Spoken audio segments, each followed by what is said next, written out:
So the next topic that is in your textbook is cell.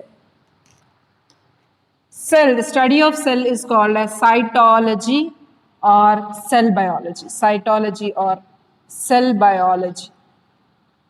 What is cell? If someone asks you what is cell, it is structural and functional unit. Why do you call it structural unit? Why do you call it functional unit?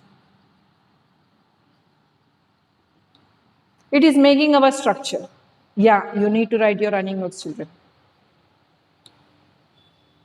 Structural, it is called a structural unit because it is making our structure. Okay?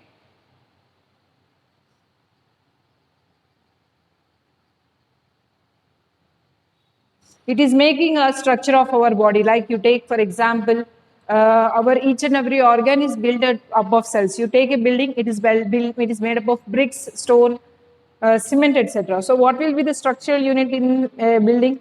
Bricks and stone. Yes or no? If you have already written your notes in 8th class, you need not write again. If you did not write, then you have to write it, right? Okay. Don't ask me doubts when the lesson is going on, children. We'll discuss those topics at the end. Structural unit because it is making the structure of our body.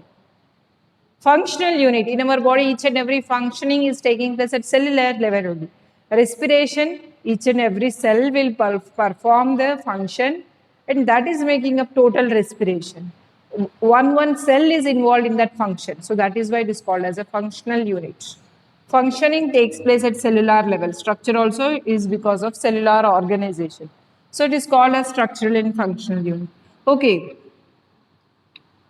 Study of cell is called as cytology. Cytology means how the cell is constructed, how the cell functions, what are the processes that are taking place in the cell, what is the shape of cell. Everything that is related to cytology study will be discussed in cytology, right? All the studies, every study that is related to cell, right? Okay, Kaushik, or what is your name? You are asking me doubt continuously. I said you will discuss about all the doubts at the end. So they are there in my chat box. We'll discuss about all the doubts at the end. Right? Who discovered this cell? Cell was discovered by Robert Hooke. How did he discover? He took the bark of a tree and he observed under microscope.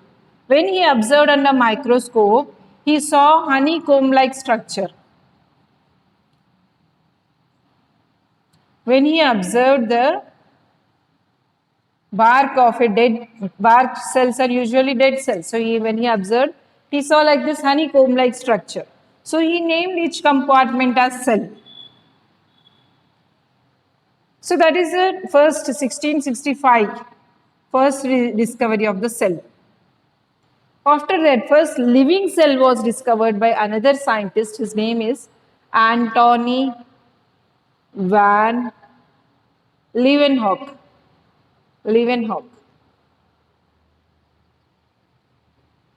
Antony van Leeuwenhoek observed that there are some moving organisms when he took one drop of water under microscope.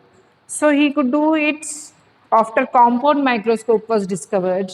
So when he observed, he saw small moving bodies in that small droplet of water.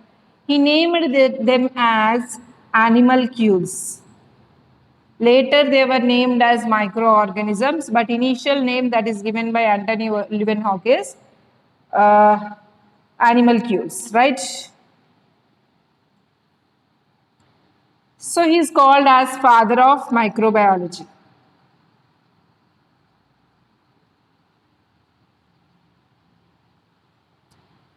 Because he is the first scientist who studied about the microorganisms which are seen under the microscope. So living cell was first identified by Antony van Leeuwenhoek. Right.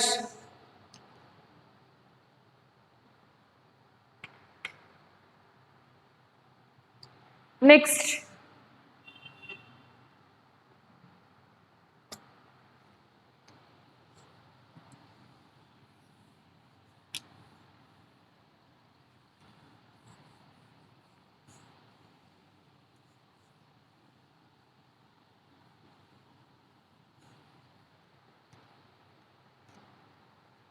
cell theory.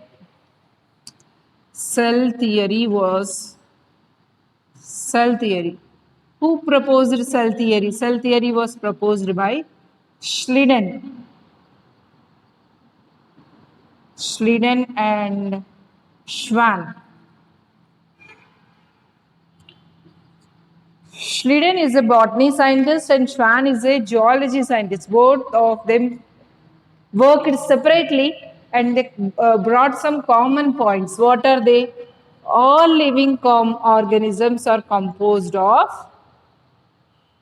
cell and its components. Okay? All the living organisms, whether it is the smallest microorganism or largest organism, the living organisms are made up of cell and its components. Okay, the existing cells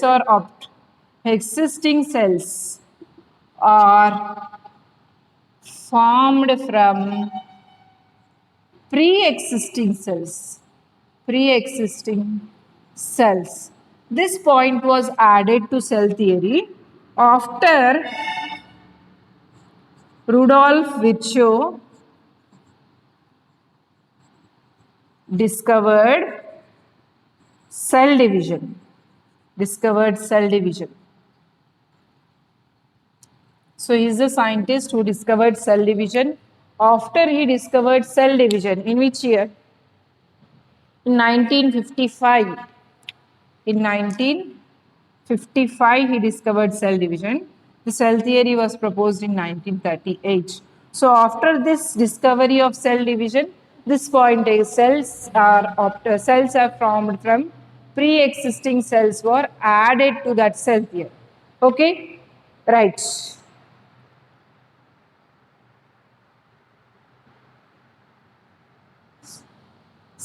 Next point is cell is structural and functional unit of living organism. Structural and functional unit of life.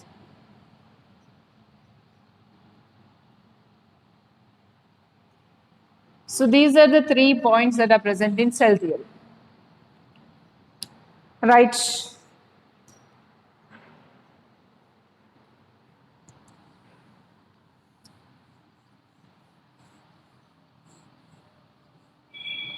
What is the shape of cells? Are all cells round? Are all cells long? You take the shape of nerve cell. It is having a star-shaped body and nerve fibers that extend from this. So it looks like this. The length of this cell is the largest cell. This is the shape of a nerve cell. Nerve cell. You take the shape of a muscle cell. Muscle cells. Yeah, different shapes. All are not same. So this is the shape of a muscle cell. This is a smooth muscle. You know that there are 3 different types of muscles. So if you take the muscle, striated muscle, this is the shape of a striated muscle.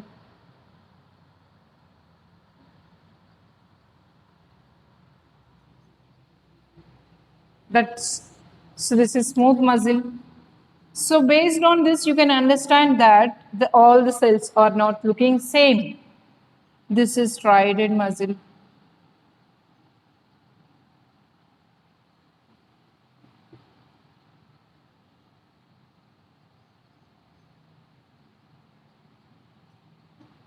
You take different types of cells are different shapes. You take epithelial cells, they are arranged like this.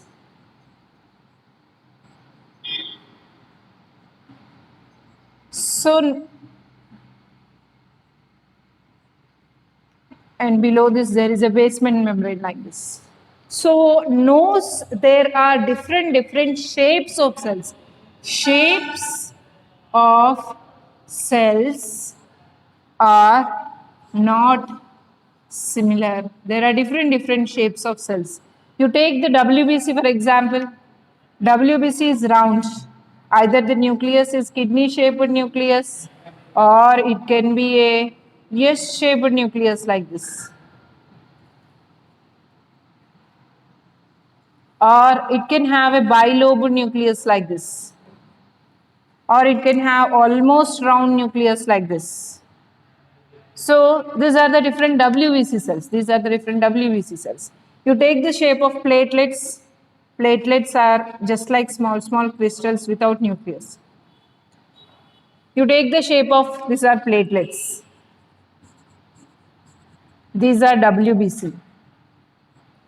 You take the shape of RBC. RBC looks like this. From sideways, it looks like this. From front side, if you see, it looks like this. So this is RBC. So by comparing all these sizes, you can understand that different cells have different shapes.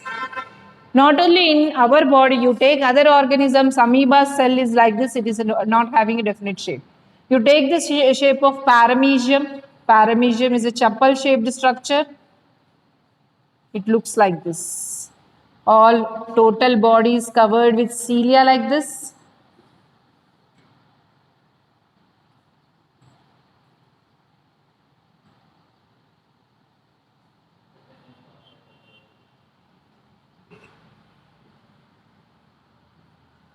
So it looks like this. Paramecium looks like this.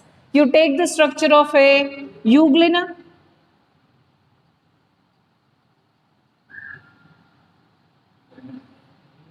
So this is the structure of an euglena. So different shapes are present. Cells are of different shapes.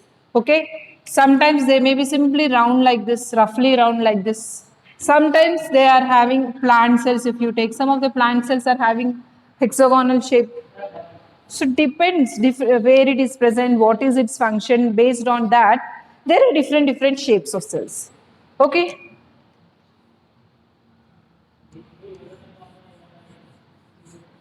Size, not only size, shape, size also varies. You take the nerve cell, it is the longest cell. Nerve cell is the longest cell. It is approximately, longest nerve cell is 1 meter long. Okay.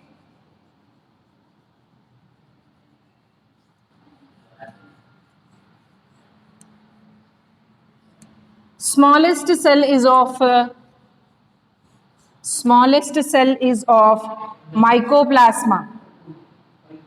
Mycoplasma. Mycoplasma is having very small cell, that is also not definite shape. Very small cell. This mycoplasma is also called as pneumonia like organism.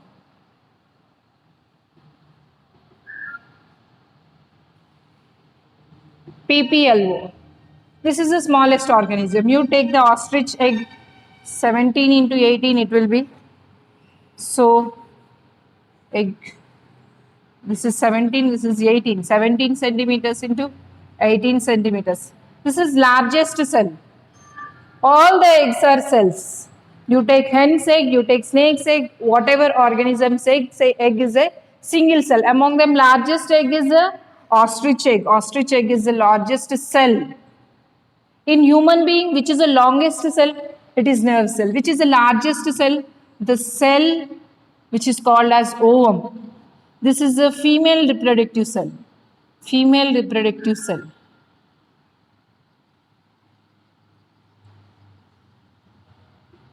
Or you can say female gamete. Female gamete. This is the largest cell in human beings. Longest cell is nerve cell. So length also, size also varies. Shape also varies. And number of cells in the organisms also varies. So you take, for example, the size of cells in an elephant, the size of cells in human beings. There will not be any different. Nerve cell is of same length in human being or in a elephant. You take the shape of cells that are present, RBCs, same shape, same size. WBCs, same shape and same size. So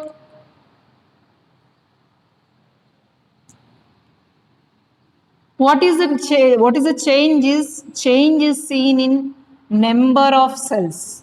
Number of cells varies from organism to organism. If the organism is a large organism, then that organism will have large number of cells. If the organism is a small organism, then that organism will have less number of cells. It's not about the size. So you may be thinking that RBC are small in human beings, in elephant or whale, if you take, it will have large size of cells. It's not like that.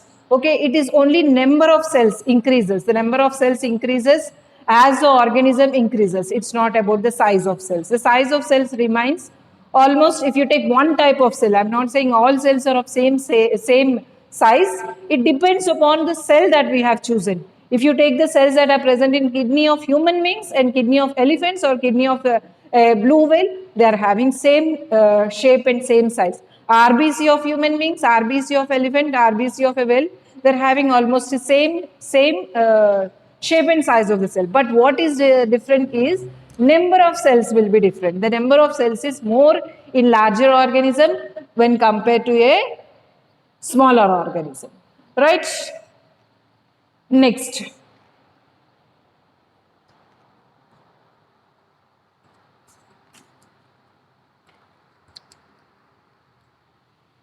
We'll see the generalized structure of a cell.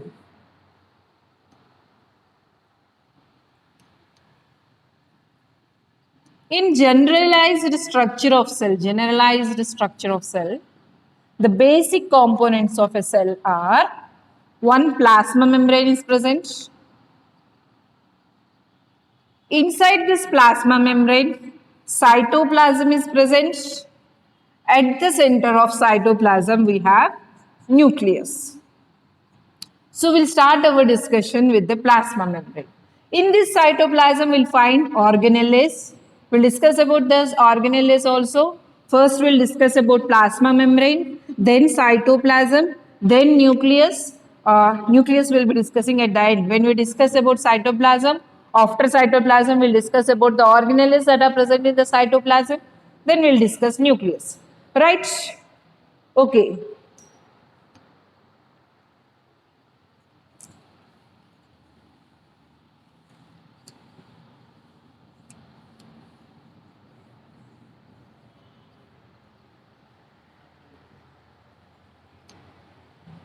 Plasma membrane.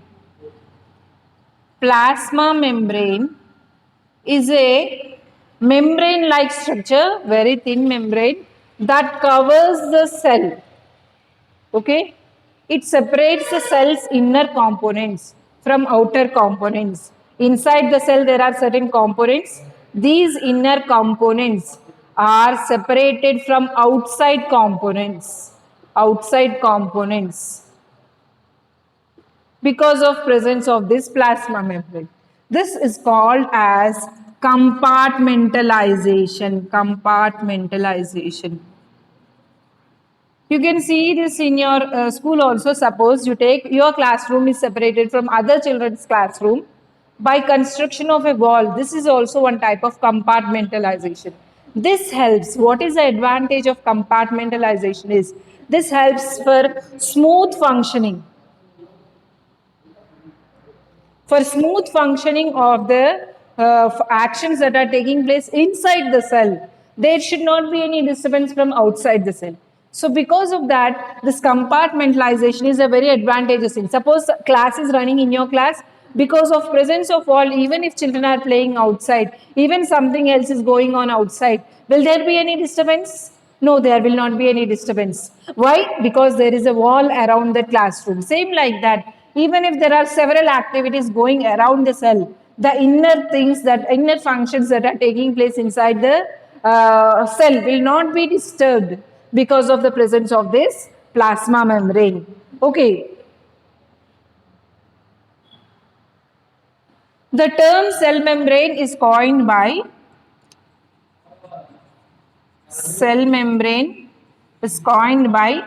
Nagel.